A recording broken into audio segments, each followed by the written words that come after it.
Chers auditeurs, je vous souhaite la bienvenue à votre rendez-vous musical Appassionato sur Radio Judaïka 90.2 FM, que vous pouvez également suivre en streaming sur notre site radiojudaïka.be.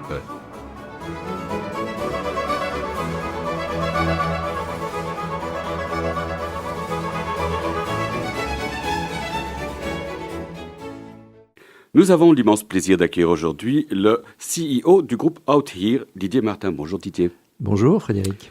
Alors, je résume votre parcours. Après un début de carrière en agence de conseil en communication, vous intégrez Warner Classic France en 1995 en tant que responsable marketing. En 1999, vous rejoignez le label Naïve comme directeur adjoint, puis directeur des départements classiques et jazz. 15 ans plus tard, vous quittez Naïve pour le groupe Out Here afin de diriger sa filiale française et de développer le label Alpha Classics. Vous êtes aujourd'hui CEO du groupe Out Here, qui a des bureaux en France, Belgique, Allemagne, Italie et Angleterre, et dont les publications sont réparties entre 8 labels classiques et jazz, à savoir Alpha Classic, Phi, Lind Records, Richard Carr, Arcana, Fuga Libera, Channel Classic, Analecta. Et elle enregistre des artistes comme Barbara Hannigan, Asmi Gregorian, Véronique Jans, Patricia Kopaczynskaja, Hervé Niquet, Giovanni Antonini, Leonardo Garcia Alarcón, Nelson Görner, Pavo Järvi, Philippe Hervé, Robin Ticciati. Je vous propose de débuter notre entretien avec Chant élégiaque de Florent Schmitt. L'orchestre de la radio de Francfort est placé sous la direction d'Alain Altinoglou.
Chant élégiaque de Florent Schmitt, l'orchestre de la radio de Francfort était placé sous la direction d'Alain Altinoglou, nouveauté du label Alpha Classique dont le CEO Didier Martin est notre invité. Alors Didier, venez-vous d'une famille de musiciens?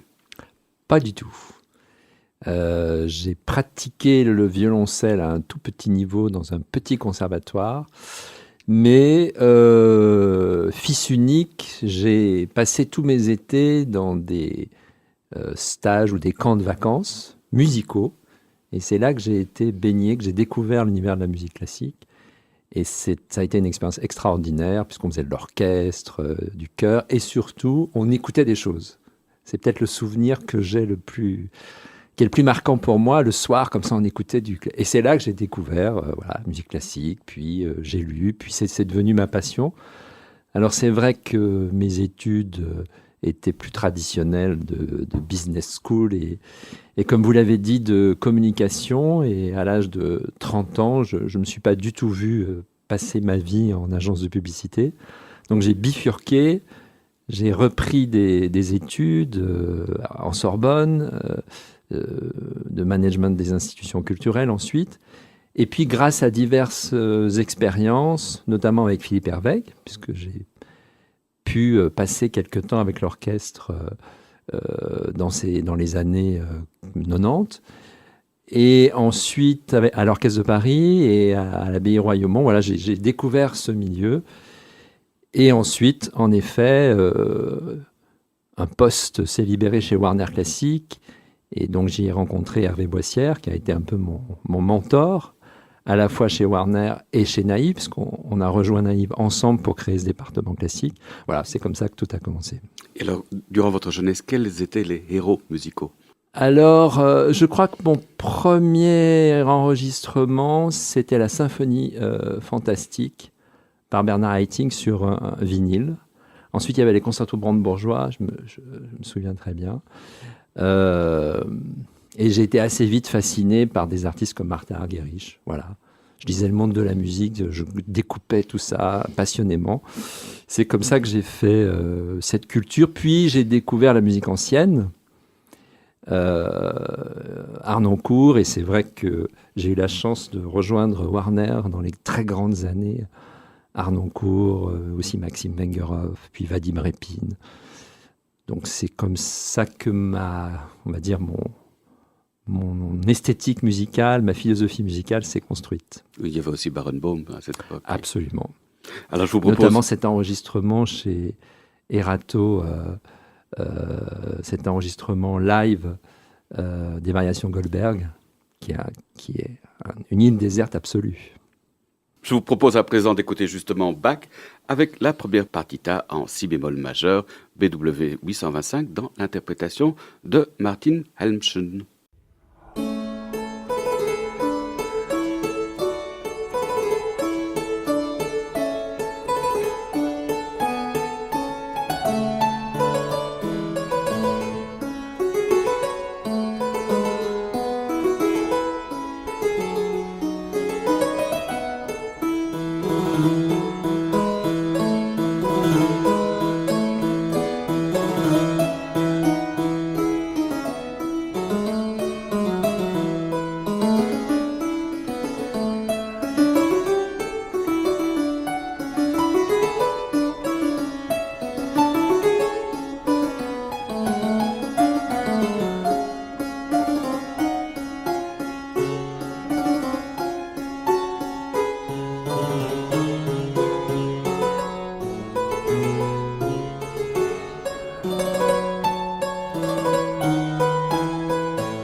Vous êtes sur Radio Judaïka et vous écoutez Appassionatro, votre rendez-vous musical, la première partita en si bémol majeur BWV 825 dans l'interprétation de Martin Helmschen, une nouveauté du label Alpha.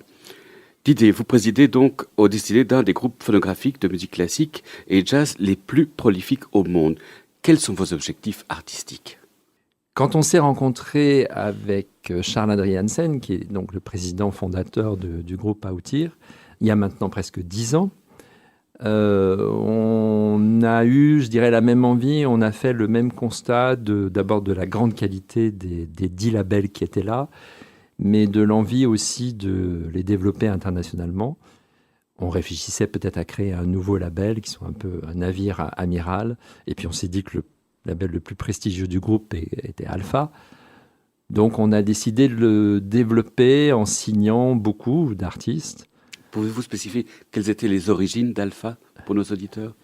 Alors Alpha était un label qui avait été fondé quelques années auparavant, donc maintenant il y a 25 ans, par Jean-Paul Combet, et qui était un excellent label de musique, essentiellement de musique ancienne, avec toute cette grande école de la musique ancienne et un travail éditorial magnifique, et qui avait eu notamment de grands succès avec les albums de Christina Pluhar, s'il fallait citer un seul artiste. Donc, on s'est rencontrés et on a décidé d'avancer ensemble très vite sur cette envie-là. Alors, c'est vrai que pas mal d'artistes de Naïve m'ont suivi, comme Sandrine Pio, comme Anna Vinitskaya, qu'on connaît bien en Belgique, puisqu'elle avait gagné le concours Reine-Elisabeth. Et Patricia Kopachinskaya. Avec laquelle j'ai un très long parcours. Mais voilà, ces artistes, je trouve, sont tout à fait emblématiques de ce qu'on a voulu faire, c'est-à-dire des vraies personnalités artistiques, puisqu'on est plus on est plus dans une logique de développement d'artistes que de répertoire, ce que font d'autres labels. Nous, on est vraiment dans l'accompagnement et dans l'accompagnement sur la durée, quoi. Ce qu'on a fait avec Patricia en est tout à fait un bon symbole, de Vivaldi à des choses complètement en taille, absolument en taille, et les programmes avec Camerata Berne. Bon, c'est une artiste qui est absolument extraordinaire, et on pourrait évidemment citer Barbara Hannigan qui nous a rejoint assez vite, et plus récemment Asmi Grigorian. Voilà, donc l'idée c'était, vous posiez la question sur la ligne artistique, c'est d'accompagner des artistes à la personnalité hors du commun, on va dire. Prendre des risques, ça c'est une grande chance qu'on a, et je ne remercierai jamais assez Charles pour ça, parce qu'il en a l'envie et il nous donne à tous... Pouvez-vous nous dire un mot sur Charles, justement ? Qui est-il ? Charles est d'abord un passionné de musique et un entrepreneur qui a plusieurs activités qui ne sont pas forcément liées à la musique. Mais la musique, c'est un pianiste, a été vraiment sa passion, et il nous a donné... il a eu l'envie de créer ce groupe, et il le manage, il le gère avec, je dirais, beaucoup de passion, de rigueur, et en laissant une autonomie aux équipes, et surtout un vrai amour des artistes, parce que c'est ça qui... Aujourd'hui, il n'y a plus de recettes. On ne peut pas dire « Ah, ça va marcher, ça ne va pas marcher ». Les répertoires ont été enregistrés des milliers de fois. Et on n'est pas dans cette stratégie de certains labels d'aller chercher des pièces très courtes qui vont forcément marcher en streaming. Mais d'ailleurs, des succès récents comme les opéras baroques Zoroastre ou Ariane et Bacchus, ou d'autres dirigés par Hervé Niquet, par exemple, ou par Kosenko, sont des succès considérables. Donc il n'y a plus de recettes aujourd'hui sur ce qui marche et ce qui ne marche pas. Il y a juste c'est des rencontres, et c'est juste une question d'envie et d'oser. On parle beaucoup d'album concept. Est-ce que vous croyez à ce concept, justement, d'album concept ? J'y crois quand ça vient des artistes. J'ai jamais rencontré un artiste en lui disant « Ah, tu veux faire des concertos de Brahms ? Bouf, bouf, bouf. Fais-nous un album concept. » Ça marche pas comme ça. Barbara Hannigan, par exemple, est quelqu'un qui est une artiste qui est tellement totale et qui réfléchit à des programmes et qui a une personnalité musicale qui s'est construite d'une manière totalement atypique. Et donc, naturellement, les albums concept arrivent. Pareil pour Patricia Kopaczynska. D'autres artistes. On a écouté Martin Hemchen, qui pour moi est un des pianistes majeurs en Allemagne, et pas seulement en Allemagne, ne fera jamais d'album concept. C'est pas du tout dans son ADN. Et c'est pas dans... En revanche, lui, il va chercher des choses nouvelles dans les instruments.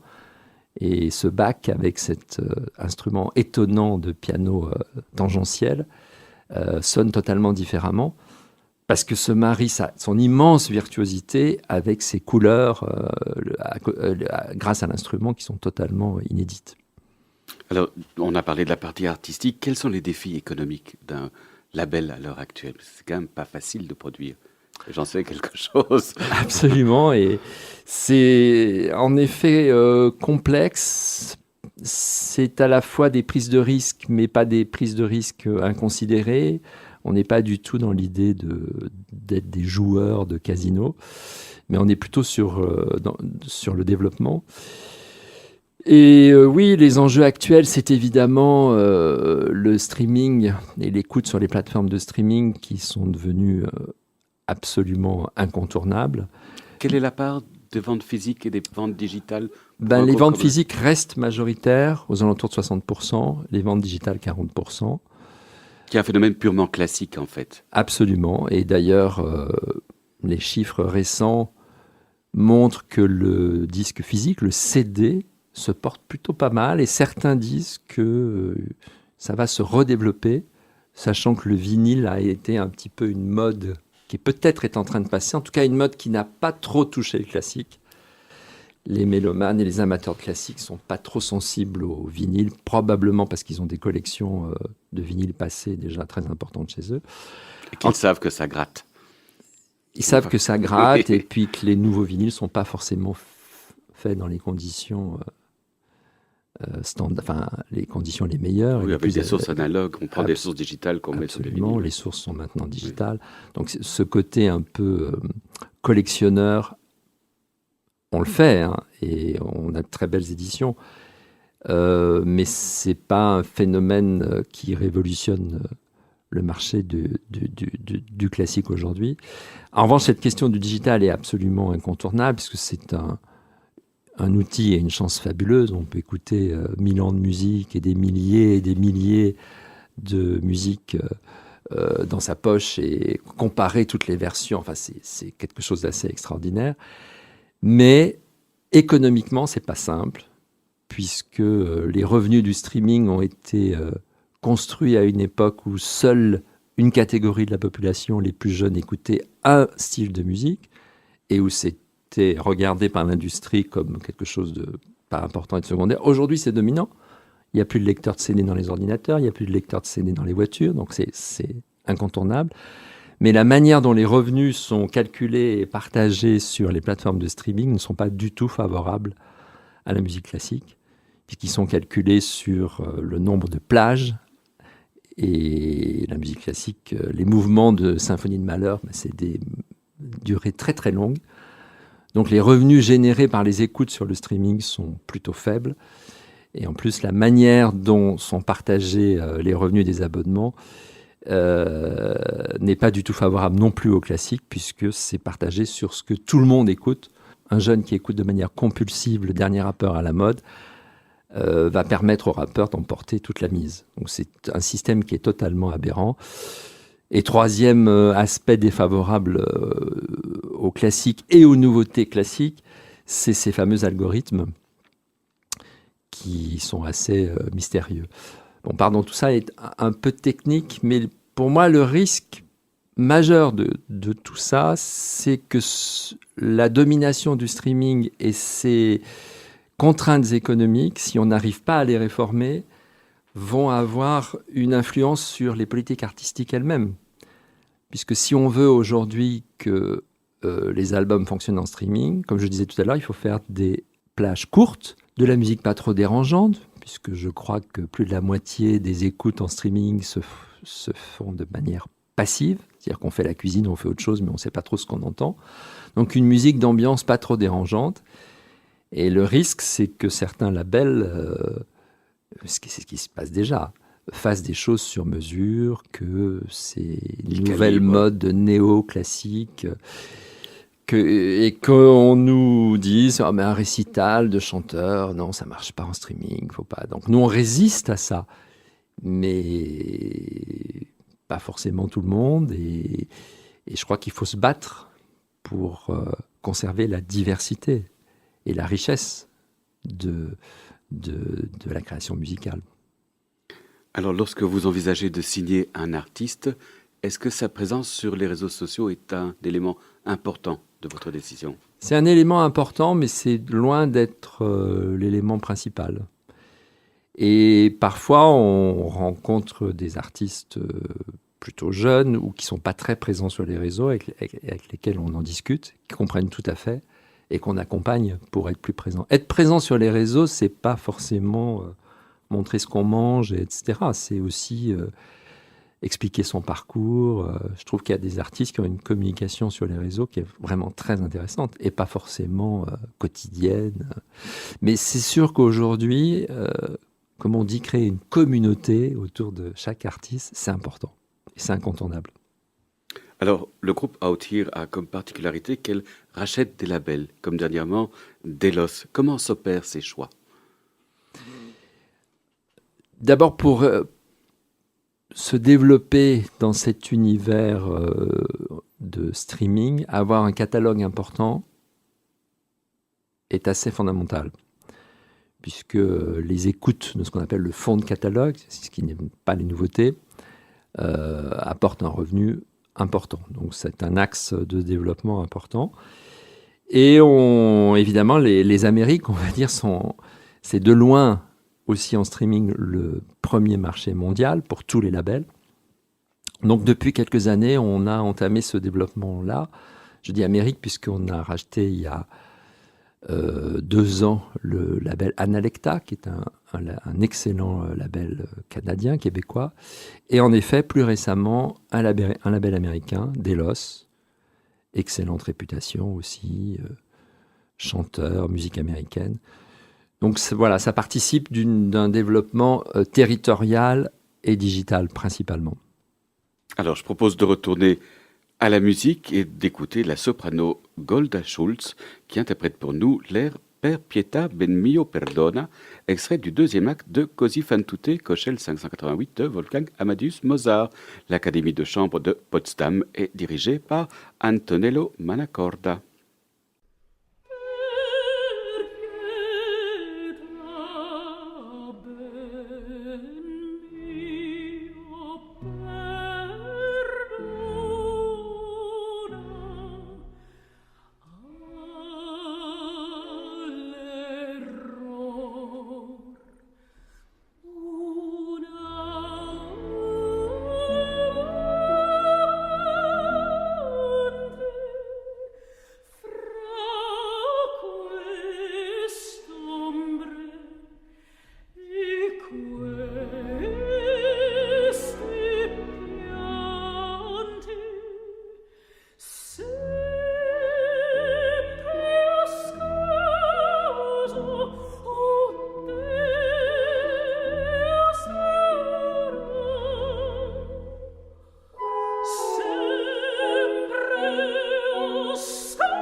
la soprano Golda Schutz interprétait pour nous l'air Per pietà ben mio perdona, extrait du deuxième acte de Così fan tutte, Köchel 588 de Wolfgang Amadeus Mozart.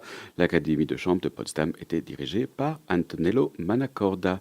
Didier, il est de tradition dans Appassionato de vous offrir le libre choix de nous faire écouter un enregistrement que vous aimez. Qu'aimeriez-vous nous faire entendre ? J'avais envie de partager avec vous aujourd'hui en avant-première un enregistrement qui va paraître en septembre avec un pianiste que vous connaissez bien en Belgique, à nouveau grâce au concours Reine-Élisabeth, qui s'appelle Jonathan Fournel. Qui est formidable. Qui est formidable et dont la carrière, il est encore jeune, hein, il a une trentaine d'années, la carrière se développe magnifiquement. On avait enregistré un superbe Brahms il y a quelque temps. Il avait aussi participé à notre série sur les concertos de Mozart avec des jeunes artistes. Et là, il a eu envie d'enregistrer un programme qu'il a beaucoup donné en concert, que j'avais entendu en concert à Paris, avec la 3e sonate de Chopin, et puis des variations de Chimanovski, qu'on connaît moins. Et je trouve dans cet enregistrement, il développe une maturité, à la fois un naturel assez incroyable. En tout cas, une préparation, une réflexion. Et je suis vraiment très heureux de la manière dont notre relation déjà et de la manière dont il se développe. Je pense que c'est un artiste majeur de la nouvelle génération. Je suis entièrement d'accord avec vous et donc Merci. Je vous propose de l'écouter maintenant.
Nous venons d'écouter le final presto non tanto de la 3e sonate en si mineur, opus 58 de Frédéric Chopin, interprété par Jonathan Fournel. Il s'agissait du choix de notre invité, Didier Martin. Votre rendez-vous musical Appassionato touche ainsi à sa fin.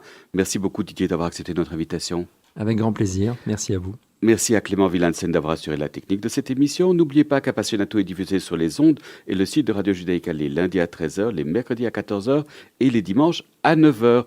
Merci chers auditeurs de nous avoir écoutés. À la semaine prochaine. D'ici là, portez-vous bien.